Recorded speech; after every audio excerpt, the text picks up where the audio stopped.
using Tor, which is pretty cool. There were, I was talking to the chief security officer of a Web 2.0 company in August or September, and they were tracking all of their users very well, and they wanted to know which users were coming from which IP addresses into their Iranian social networks. And so the challenge they had, their website got blocked inside Iran. I'm not going to specify which huge .com this is, but there are only a few big social networks out there. So their website got blocked from Iran, and they used to be thinking, man, I hate Tor. I can't track my users as well if they're coming over Tor, and my job is to turn users into money.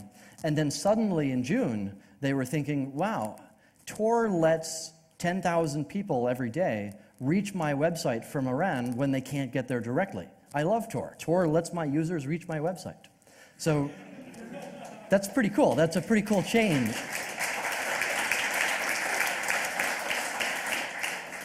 And they were actually seeing 10,000 people a day coming from Tor into their Iranian social network on that website. So I'm pretty sure that the numbers we have are actually less than what was actually going on. And for contrast, I've put China on the same graph, because during that whole thing in June, there were all these newspapers, New York Times, Wall Street Journal, and so on, all writing about how critical it is for people in Iran to be able to reach the rest of the world. At the same time, we had way more people in China using Tor to be able to reach the rest of the world. So it's important to realize that it isn't just whatever country is in the headlines right now. It's a lot of other places all around the world that people forget about pretty easily. Right here, this was the Tiananmen Square anniversary, where there are a lot of people who were trying to figure out what that June 4th incident was. And over here was when China said, let's block Google Groups, Gmail, Google Search, Google Calendar, that sort of thing. So there were a lot of people who, when it was around here, were saying, I'm so glad my government censors the internet. I'm so glad they keep me safe. And then suddenly over here, they were saying, oh, wait a minute, what the hell? They're censoring Google? That doesn't count as keeping me safe. They're actually oppressing me. So that's certainly something that we can keep in mind for the rest of the talk, where there's really a fine line between keeping your citizens safe and happy and angering them about how you're censoring them. So what did we see in terms of bridge use in Iran during June? You'll notice that China here doesn't have that much of a jump, but people using bridges in Iran shot up a lot. So why do you need a bridge in this case? Because Iran didn't block Tor for any of June. Tor worked the whole time throughout June.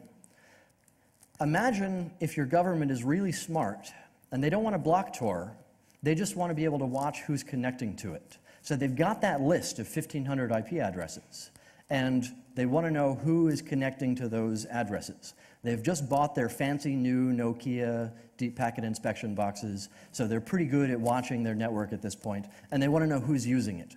I don't think this is actually the level of sophistication that the Iranian firewall was in June, but if you're really nervous and you want to be extra safe, then you could use a bridge so that your first connection connects to an address that they don't realize is Tor. So if you just look like an SSL connection and you're connecting to an IP address that's unaffiliated with Tor, then you'll be a lot safer. So one of the recommendations that we had for people while we were doing the whole June training recommendation thing was, if you want to be extra careful, if you're the person publishing to a blog, if you're the person running that Twitter account that everybody's listening to, maybe you should use a bridge in addition to using Tor, so it's a lot harder for people to recognize that you're actually connecting to the Tor network. So that was Iran in June. Now let's look a little bit at September. So the previous slides were the good news, and here's the not so good news. These are the number of people connecting to Jake's computer in September from China. And we've got 10,000 people a day or something for a little while, and then suddenly on September 25, it flatlines. And then there's a hiccup where they screw up their censorship, and then it flatlines again.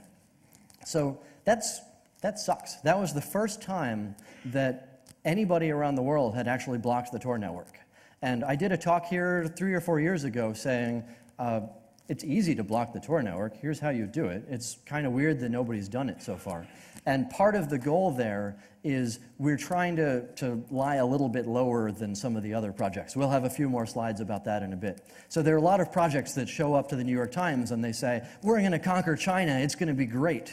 And then the Chinese generals and the people in the political parties read that and they say, you have to solve this. But as long as Tor is mostly talking about civil liberties and let me tell you what's wrong with Germany and stuff like that, then we're in a little bit of a different situation than the people with the front page articles.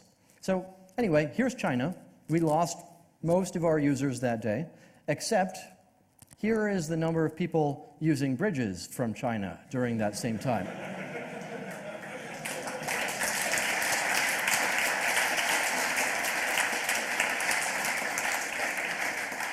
And a lot of that has to do with the social networks inside China. There were a lot of people on September 25 saying, hey, wait a minute, Tor doesn't work anymore. And then suddenly later on September 25, there were a lot of people telling their friends, okay, you're right, Tor doesn't work, you need a bridge. Let me teach you what a bridge is. Let me give you a few that I've got. Let me teach you how to learn some more.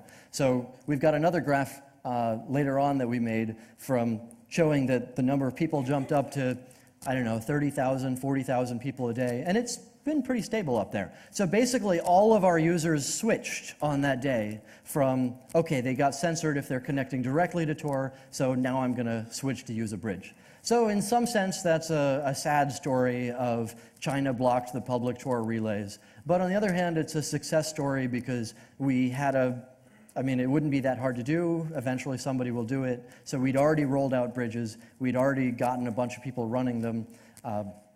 And it worked pretty well. Now there are lots of happy people in China using bridges. One of the other neat things, so the September 25 significance, on October 1, it was the 60th anniversary of some guy becoming in power in China. So they really wanted to shut down a lot of the different circumvention tools.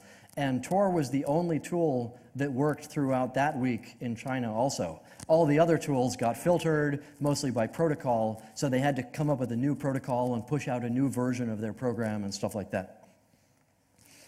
Okay, so how do you actually find a bridge?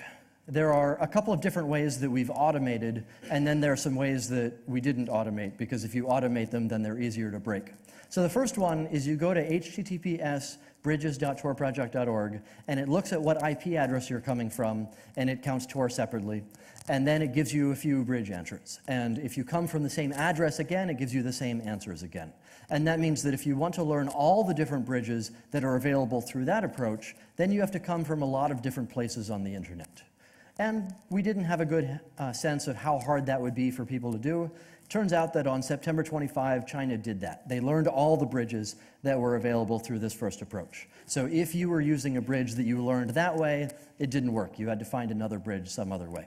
The second approach is you get a Gmail account and you email us at bridges@torproject.org, and then we answer you with a few bridges. And if you want to learn lots of bridges, you need to make lots of Gmail accounts, and we leave it up to Google to decide how hard it is to make lots of Gmail accounts.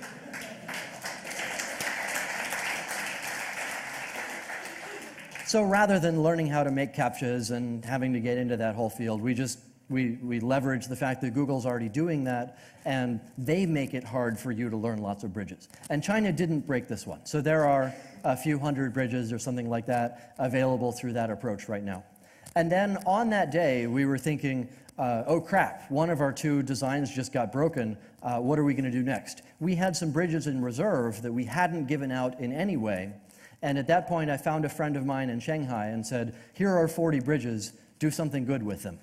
And he set up a password-protected Twitter account and signed up his 1,200 closest friends. And he's well connected. He's got lots of friends. And apparently he chose his 1,200 people very well because he was Twittering a few bridge addresses every day, and those all worked great. So that's another example of the social network approach. And we certainly need to think more about what other strategies we should be using down the road. And we'll talk about that more in a bit also. Okay, so one of the other things to keep in mind here, we need some way to aggregate where the bridges are in order to give them out. So just as I was talking before about the central Tor directory authorities, we also have bridge authorities. So when you run a bridge, your bridge automatically uploads its server descriptor, its summary, address, keys, stuff like that, to the bridge authority. And then the bridge authority is able to keep track of it and give it out and so on. And one of the really neat things about the bridge authority